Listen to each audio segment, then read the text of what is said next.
کسی کو یہ بات کہنا یہ شریعت کے منافی ہے۔ حاملہ عورت وہ چھری استعمال کرنا چاہتی ہے وہ کرے، وہ چاند گرہن میں سورج گرہن میں لیٹنا چاہتی ہے آرام کرنا چاہتی ہے وہ کرے۔ الٹا گھر والوں کو تو زیادہ اس کی کیئر کرنی چاہیے کہ وہ ایک مشکل میں گزر رہی ہے، ایک مشکل میں وہ گزر رہی ہے۔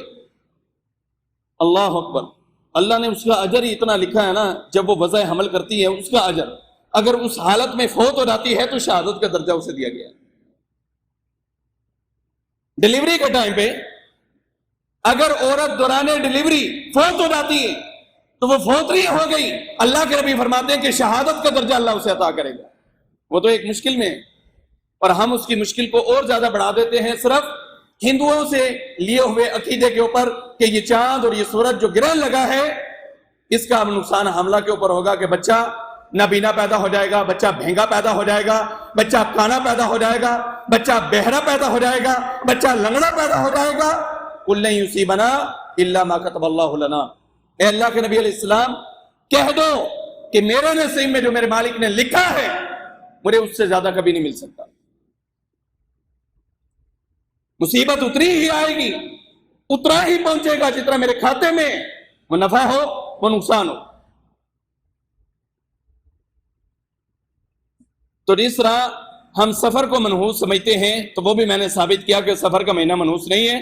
اسی طرح سورج اور چاند جو ہیں یہ بھی منحوس نہیں۔ اچھا، بعض لوگ اپنی بیوی کو کہتے ہیں کہ تو بڑی منحوس ہے، بیوی کو کہتے ہیں تو بڑی منحوس ہے۔ اللہ اکبر، میرا خیال ہے کہ انہوں نے غلط سن لیا ہے۔ یہ بات سنی کسی عالم سے ہوگی لیکن سننے میں غلطی ہو گئی۔ اللہ کے نبی علیہ السلام فرماتے ہیں کہ اگر نحوست ہوتی تو ان چیزوں میں ہوتی ہے نہیں۔ اللہ کے نبی علیہ السلام فرما رہے ہیں اگر نحوست ہوتی، بات کو سمجھنا ذرا، اگر نحوست ہوتی تو ان چیزوں میں ہوتی، اگر ہوتی تو ان چیزوں میں ہوتی، مطلب ہے کہ ہے نہیں۔ اگر ہوتی کس میں ہوتی؟ فرمایا عورت میں ہوتی، لہذا عورت منحوس نہیں ہے۔ فرمایا گھر میں ہوتی، گھر بھی منحوس نہیں ہے۔ سواری میں ہوتی، سواری بھی منحوس نہیں ہے۔ اگر ہوتی، اللہ کے نبی کہہ رہے ہیں اگر ہوتی تو ان میں ہوتی، لہذا ہے ہی نہیں۔ تو عورت جو کہنا شروع کر دیتے ہیں کہ بھئی تم بڑی منحوس ہے، تیرے آن تو پہلے تو میں لکھا روپے کمانا سا، جدو دی گھر بڑی ہے ادو تے جناب بھوکھی ننگ پی گئی۔ عجیب بات، غلط ہے۔ اب کیوں غلط ہے؟ اللہ تعالیٰ کماروں کے بارے میں کہہ رہے ہیں، شادی شدہ کو بھی شامل کر لیں۔ فرمایا کہ شادی کرو، ان یکونوا فقراء، اللہ اکبر۔ یار ایک بات جو ہے وہ اللہ نے کھول کے بیان کی ہے۔ قسم سے قرآن پڑھتے ہیں نا دماغ کی کھڑکیاں کھل کے سامنے آ جاتی ہیں۔ ہم معاشرے میں کچھ اور دیکھتے ہیں اور لوگوں کو دیکھ کے سبق حاصل کرنا چاہتے ہیں۔ اللہ کہہ رہے ہیں ان یکونوا فقراء، کنوارے ہیں شادی کر دو، لڑکی کنواری شادی کر دو، لڑکا کنوارا شادی کر دو۔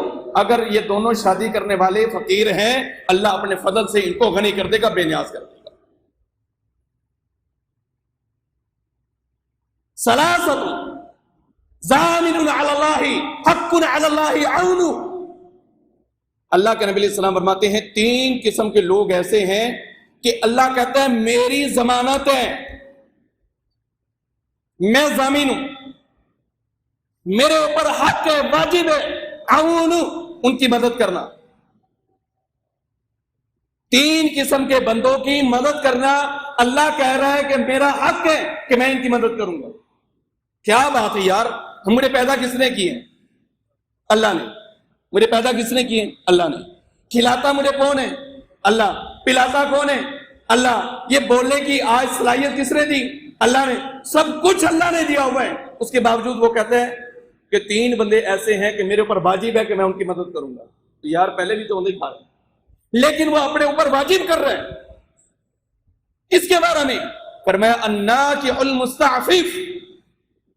ٹائم نہیں ہے، انشاءاللہ باقی چیزیں پھر کبھی بیان کروں گا، موضوع کے حوالے سے بیان کرتا چل رہا ہوں۔ الناکح المستعفف، اللہ کے نبی علیہ السلام نے فرمایا کہ اللہ کہتا ہے کہ اپنی عزت کو بچانے کے لیے اگر لڑکا اور لڑکی نکاح کر لیتے ہیں، اللہ کہتا ہے میرے اوپر واجب ہے کہ میں ان کی مدد کروں۔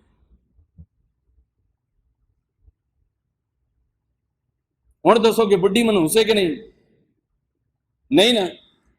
اللہ کہتا ہے تو نے نکاح کیا ہے عزت کو بچانے کے لیے، تجھے ڈر تھا کہ کہیں زنا کے دروازے پہ نہ کھڑا ہو جائے، نوجوان بچی کو ڈر تھا کہ کہیں وہ زنا کی دلدل میں نہ پھنس جائے، انہوں نے اہتمام کیا، اپنی عزت کو محفوظ کرنے کے لیے نکاح کر لیا۔ اللہ کہتا ہے اب میرے اوپر بھی واجب ہے، میں انہوں نے کبھی بھوکا نہیں رہنے دیا،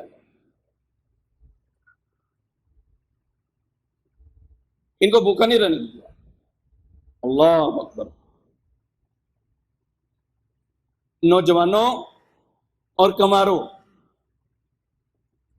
اپنے پاؤں پر کھڑے ہونے کے لیے 30 سال یونیورسٹی کی خاک پھانکنے والوں اور یہ عقیدہ رکھنے والوں جدوں تک ساڈی ماسٹر دی ڈگری پوری نہ ہوئی تب تک شادی نہیں ہو سکتی۔ اللہ اکبر۔ میں سوچتا ہوں بعض دفعہ، وہ میرا دوست ہے ابراہیم، وہ میرا بڑا رازدان ہے، میں اسے پچھلے دنوں بھی کہہ رہا تھا کہ ابراہیم انالیسس کرتے ہیں، میں کہہ رہا کیا استاد جی؟ میں نے کہا 15 سال کا لڑکا، حالانکہ اس سے بھی کم ہو گئے، 15 سال لگا لو بھائی، 15 سال کا لڑکا جوان، 15 سال کی لڑکی جوان، اس سے پہلے ہو رہے، ہم سارے بہنوں بیٹیوں والے ہیں نا، بچیوں والے، سب کو پتہ ہے، 15 سال لگا لو بھائی منیمم، 15 سال کی عمر میں لڑکا جوان، 15 سال کی لڑکی جو ہے وہ جوان۔ اب ماں باپ شادی اس کی کر رہے ہیں لڑکے کی کہ وہ اپنے پاؤں پر کھڑا ہو جائے، جب وہ کھڑا ہوتا ہے اس کی عمر کتنی ہوتی ہے؟ 30 سال۔ 30 سال۔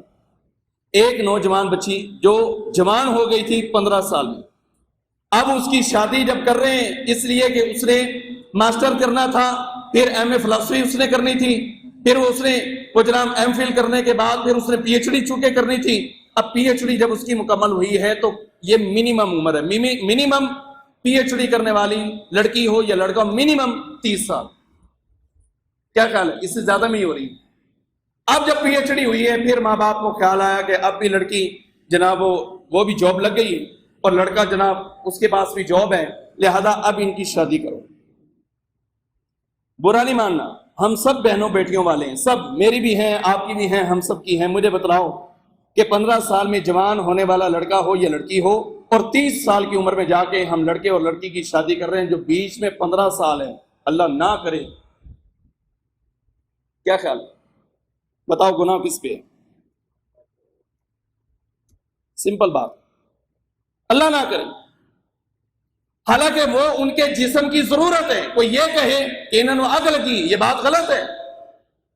یہ اللہ نے مرد اور عورت کا سلسلہ چلایا اور اس کی جسم کی ضرورت ہے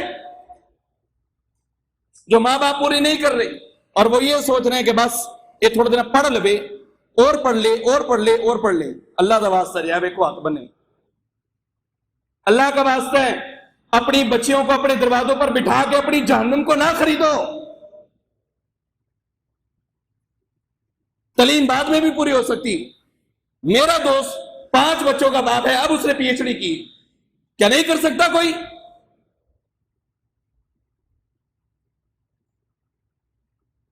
کر سکتا ہے۔ بھائیوں سمجھنا چاہیے، پھر یہاں سے مسائل کھڑے ہوتے ہیں اور پھر اس طرح کے عقیدے بنتے ہیں۔ بہرحال میں عقائد کی بات کر رہا تھا کہ عقیدہ اچھا بنائیں، نفع اور نقصان کا مالک صرف اللہ ہے۔ ایک جملہ اور بات کو ختم کرنے کی طرف میں لے کر جاتا ہوں۔ ایک جملہ ہم بولتے ہیں اللہ دا نبی وارث، اور ایک جملہ بولتے ہیں جانے یا علی۔ دو جملے، دونوں پر بات تھوڑی سی اور پھر بات کو ختم کرتے ہیں۔ دیکھو اسلام میں جو دین ہمارے اوپر اترا ہے نا، وہ دین ہے اسلام، اور اسلام میں 3 چیزوں کے اوپر کائنات کے امام نے سب سے زیادہ زور دیے۔ 3 چیزیں، ایک توحید تھی، ایک رسالت تھی اور ایک آخرت تھی۔ آخرت تب بنے گی جب توحید ہوگی اور رسالت ہوگی، ورنہ یہ آخرت برباد ہے۔ توحید یہ ضروری ہے، ورنہ اگر توحید نہیں ہے، نماز خراب، روزہ خراب، زکوٰۃ خراب، حج خراب، عمرہ خراب، عبادات خراب، معاملات خراب، معاشرت خراب، معیشت خراب، سب کچھ برباد۔ اگر توحید نہیں. کئی چیزوں کو ہم منحوس سمجھتے ہیں کہ یہ منحوس ہے، اور عام طور پہ جملہ بول دیا جاتا ہے، عام طور پہ، اس لیے کہ سنا ہے، شاید میرے منہ سے بھی نکل گیا ہو یا نکل جائے. ایک مثال دے رہا ہوں، نکلتا نہیں انشاءاللہ. کٹا کھا کے تھے آئے ہیں، کیونکہ وہاں بیشتی دروازہ کراس کرتے ہوئے میرے ابو کو جوتیاں پڑی تھیں، تو وہاں سے ان کو سمجھ میں آ گئی کہ توحید اور چیز ہے کہ یہ جوتیاں اور چیز ہے. اور بیشتی دروازہ نہیں ہے، پاک پتن کے اندر وہاں سوٹیاں پڑی تھی میرے والد کو، پھر وہ وہاں سے تبدیل ہوئے اور اللہ نے توحید کی سمجھ دی، اور ہم انشاءاللہ ان کی اولاد ہیں، مار نہیں کھانے والے. لیکن یہ کہہ رہا ہوں کہ ہمارے ہاں بھی عام طور پہ بول دیا جاتا ہے کہ کسی بندے کو کوئی بندہ کہتا ہے کہ یار یہ کام کرنا تھا، وہ کہتا ہے چلو ٹھیک ہے، اللہ دا نبی وارث. وہ یہ کہتا ہے آگے سے اللہ دا نبی وارث. بھائیو صرف اللہ وارث ہے، اللہ کے علاوہ کوئی اور وارث نہیں. ابھی میں نے قرآن کی آیت آپ کے سامنے سورہ اعراف کی آیت نمبر 187 پڑھی ہے کہ اے نبی آپ اعلان کر کے کہہ دیں کہ میں اپنی جان کے لیے نہ نفع کا مالک ہوں نہ نقصان کا مالک. اللہ کے نبی نے اتنی بھی بات پر جو ہے وہ برداشت نہیں کی تھی، اتنی بھی برداشت کہ ایک مسلمان نے اللہ کے نبی علیہ السلام کے سامنے یہ بات کہہ دی، جو آپ چاہے اور جو اللہ چاہے. اللہ کے نبی نے فرمایا کہ نہیں، جو اللہ چاہے. محمد کا چاہا کیا ہو سکتا ہے صلی اللہ علیہ وسلم؟ محمد صلی اللہ علیہ وسلم نہیں چاہتے. ان اللہ یفعل ما یشاء، اللہ جو چاہتا ہے وہ ہوتا ہے. اللہ نے اپنے نبی کو نہیں کہا، جب اللہ کے نبی علیہ السلام اپنے چچا کے کان میں کہہ رہے تھے کہ چچا جی کلمہ پڑھ لو، کلمہ پڑھ لو، کلمہ پڑھ لو، کلمہ پڑھ لو، کلمہ پڑھ لو، میرے کان میں چلو کہہ لو، آہستہ سے کہہ لو، منہ ہلا لو، قیامت کے دن میں سفارش کر دوں گا. اللہ نے کیا کہا؟ انک لا تہدی من احببت ولکن اللہ یہدی من یشاء. نبی چاہتا ہے کہ میرا چچا کلمہ پڑھ لے، لیکن اللہ چاہتا ہے کہ نہیں.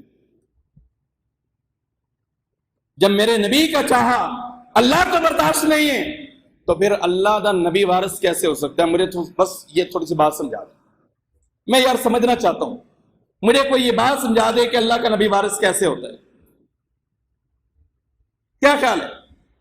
کیونکہ میرا خطبہ سننے کے لیے بڑے بڑے پڑھے لکھے لوگ ماشاءاللہ آتے ہیں، الحمدللہ یہاں پر بیٹھتے ہیں، اسکول ٹیچر بھی ہیں، کالج کے بھی ہیں، یونیورسٹی کے بھی ہیں، ڈاکٹر بھی ہیں، انجینئر بھی ہیں، بڑے بڑے سارے، حتیٰ کہ وہ جج صاحب بھی آتے ہیں، سارے آتے ہیں. تھوڑی سی بات یار مجھے بھی سمجھا دو کہ اللہ دا نبی وارث کیسے ہو سکتا ہے. ہو سکتا ہے کہ مجھے آج تک سمجھ نہ آئی، کیونکہ میں نے پی ایچ ڈی نہیں کی، میں نے ایم فل بھی نہیں کیا، میں صرف ماسٹر تک گیا. اب آپ یہ جملہ کہنا کہ اللہ کا نبی وارث ہے، سمجھ لیں آپ کے اعمال برباد ہو سکتے ہیں. اللہ اکبر. اکیلا اللہ وارث ہے، اللہ کا نبی کسی ٹائم پر بھی کوئی وارث نہیں ہو سکتے. اگر اللہ کے نبی بھی وارث ہوتے نا تو آپ کو، اگر آپ نے تاریخ پڑھی ہے تو یاد ہوگا، اللہ اکبر، غزوہ تبوک جو تھا نا، غزوہ تبوک، اس میں اللہ کے نبی علیہ السلام نے صحابہ کرام کو کہا کہ اکٹھے ہو جاؤ، لڑائی کے لیے جانا. تیار ہوئے اور چلے بھی گئے، کھجوریں پکی پڑی، سفر کیا، 1 مہینے کا سفر کیا. جب وہاں پر پہنچے جہاں جہاد کا میدان لگنا تھا، دیکھا دشمنی کو جی، وہ کدھر گیا؟ صحابہ کرام بھی دیکھ رہے ہیں، اللہ کے نبی آپ نے تیار کیا کہ وہاں پر دشمن موجود ہے، یہاں تو دشمن بھی نہیں ہے. اللہ کے نبی فرماتے ہیں نصرت بالرعب مسیرۃ شہری، 1 مہینے کی مسافت کے اوپر جب میں ہوتا ہوں، اللہ میرے دشمن کے دل کے اندر رعب ڈالتا ہے اور وہ بھاگ جاتا ہے. لیکن میرے نبی کو اگر پتا ہوتا کہ دشمن اتنے نہیں ہے گا کہ کھجورا بھی پکیاں سن، وہ کیا مارنا سی؟ صحابہ کرام چوس کے گزارا. آدھی کھجور 2 بندوں کو ملی، آدھی کھجور وہ بھی چوس لیتا ہے، وہ بھی چوس لیتا ہے. کچھ سواری کے اوپر ہے، کچھ پیادہ ہے. تو یہ جو جملہ ہے اللہ دا نبی وارث، تو میرے بھائیو یہ چھوڑ دو، صرف اللہ وارث. اور آخری وہ بات جو اس کے ساتھ میں نے اینڈ کی تھی، ہم ایک اور جملہ کہتے ہیں، جانے یا علی، جانے یا علی. علی المرتضیٰ رضی اللہ تعالیٰ عنہ، حیدر کرار، نبی کے داماد، نبی کی پیاری لذت جگر جس کے گھر میں ہیں، حسنین کے ابا ہیں، نبی جس سے پیار کریں آپ اس کو اپنا بھائی کہیں، ولایت کا کہیں، سارے معاملات کہیں، لیکن اس ولی کو، اس میرے نبی کے صحابی کو، اس میرے نبی کے داماد کو ایک عبد الرحمن بن ملجم جیسا لعین ملعون بدبخت انسان آ کر ایک وار کرے اور علی مرتضیٰ کو پتہ ہی نہ چلے کہ یہ میرے ساتھ ہوا کیا ہے.